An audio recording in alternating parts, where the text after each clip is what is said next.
cheese, but I sing no victim song. I am a woman, I am an artist, and I know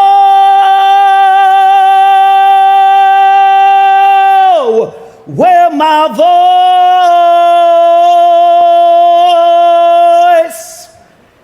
belongs.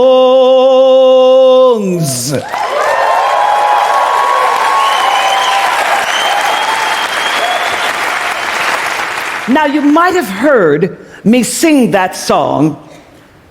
It was September 12th, 2022, right after Amy Poehler and Seth Meyers said, and the winner is Sheryl Lee Ralph. What? I had just won the Emmy Award for Best Supporting Actress in a Comedy for my role as Mrs. Barbara Howard on your favorite TV show, Abbott Elementary. Oh, yes.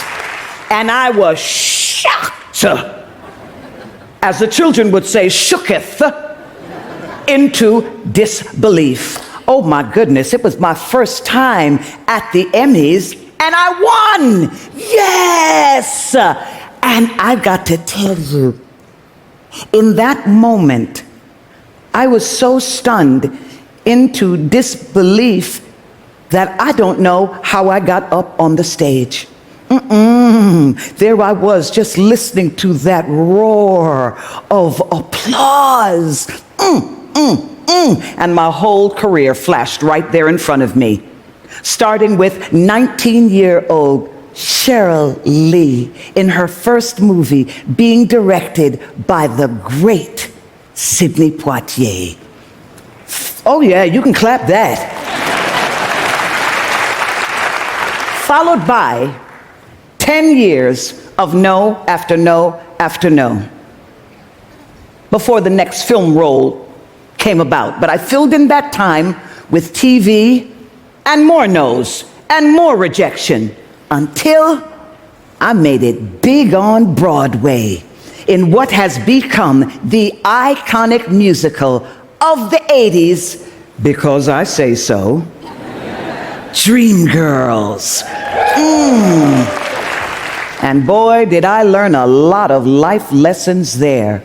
And I mean, after so many moments of doubt, disbelief, there I was on that Emmy stage with this huge sign in front of me flashing, "Stop now, stop now, stop now." And I started to think, my God, what if I had stopped after all of those no's? What if I had stopped after all of those moments of feeling defeated? What if I had stopped? I wouldn't be standing there for that golden moment. But right now, many of us, we are feeling deeply challenged, trying to hold on and believe in ourselves. And I do not mean in a toxic way. I am talking about a way that comes from confidence, the kind of confidence that can keep us moving forward when we are feeling like we are carrying the weight of the pandemic, trying to figure out all of this political division, fighting all of the mental, physical, social violence in our homes, in our communities, to climate change, social media.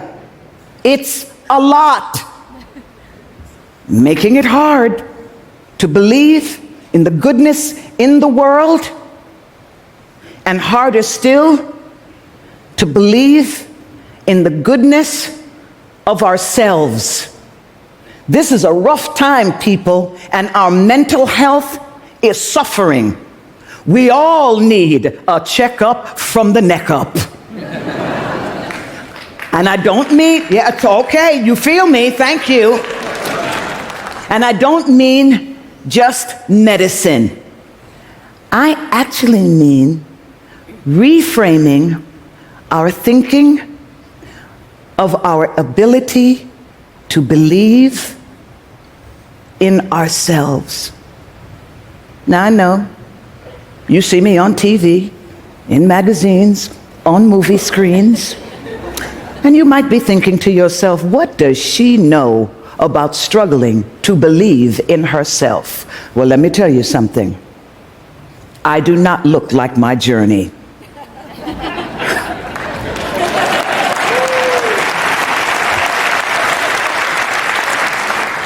Oh, I've been through a few things, and the struggle is real.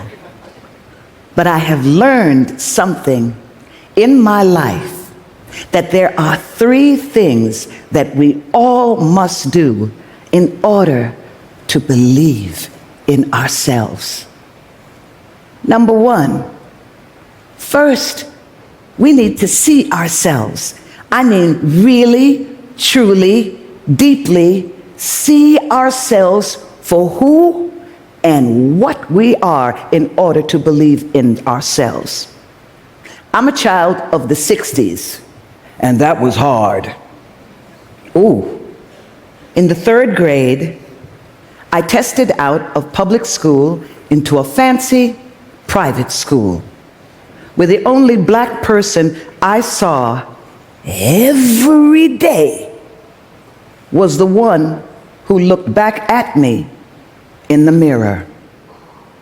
I was by myself, and I was all alone. And the things that were said to me, and I'm not talking about just the kids, but the adults too.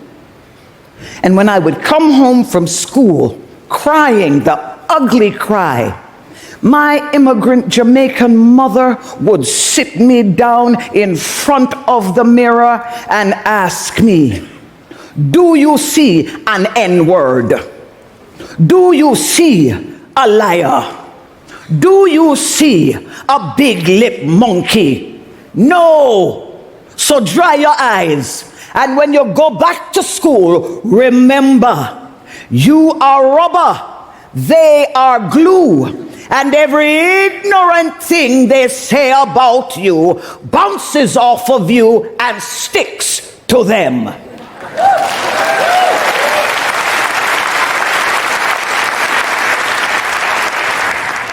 And I believed her, and it didn't hurt so much because I believed.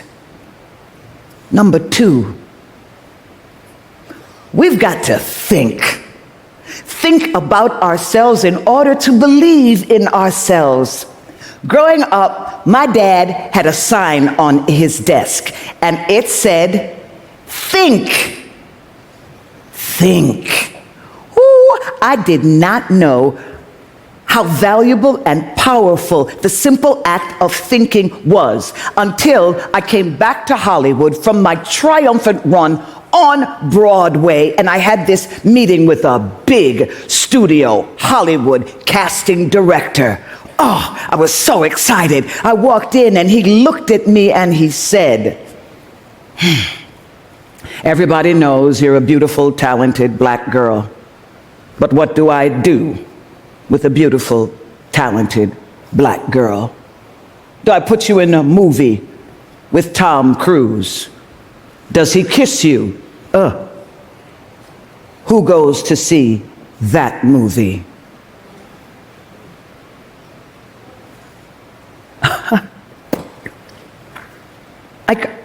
I could not believe that man had just said that to me, to my face, and he hurt me. He hurt me so deeply, I was actually thinking about quitting. Until I started to think. And I thought about what he said. He said that everybody knew that I was a beautiful, talented black girl.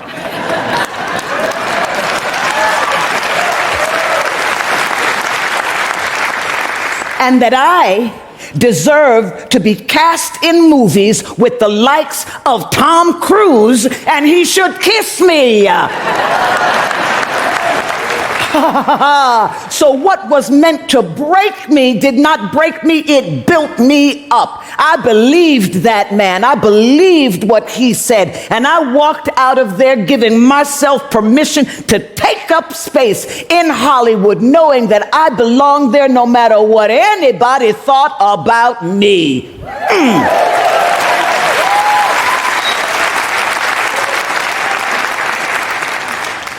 Thirdly, we got to act like we believe in ourselves. Oh yeah, because when we believe in ourselves and act on it, we create possibilities that never would have been possible had we not just believed. Okay, so I will tell you another story. I will never forget walking to one of those crowded Hollywood rooms, and I see Harry Thomason, producer Harry Thomason, who is married to Linda Bloodworth Thomason, writer-creator of the series Designing Women. I walk right up to Harry and I say, how can it be that after all of these years, Anthony has not had a relationship with a black woman? After all, the show takes place in Atlanta, Georgia. He looked at me, took a step back, and said, who are you? I said, I'm Sheryl Lee Ralph. And he said, okay, have your people call my people, and we will see what we can do. And guess what happened? I got cast as Etienne Toussaint Bouvier, Las Vegas showgirl turned Anthony's wife for the final season of Designing Women. Oh yeah. Against all odds, once again, I gave myself permission to take up space, believing that I belonged. I believed that if Sheryl Lee did the work of honing her craft, building solid relationships, and stayed ready so she didn't have to get ready, anything was possible.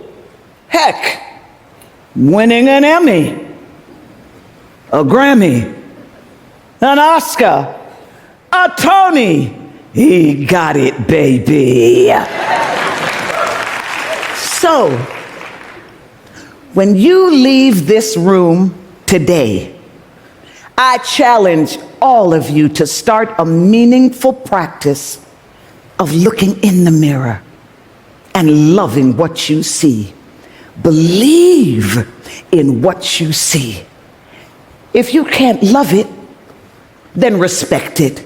And if you can't respect it, then encourage it. If you can't encourage it, empower it. And if you can't empower it, please be kind to it.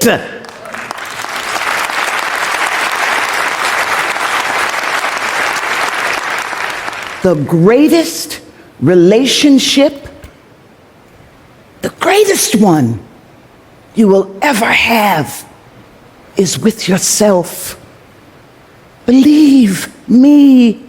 Have faith in yourself, believing that faith can make broken wings fly, and we deserve to soar.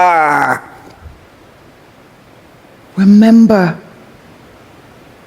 maybe one of these days when you pass the mirror and you catch a glimpse of yourself, remember I told you this. That is what believing looks like. And don't you ever, ever, ever give up on you. I am Sheryl Lee Ralph, and I love you just the way you are. Believe in yourself as I believe in you.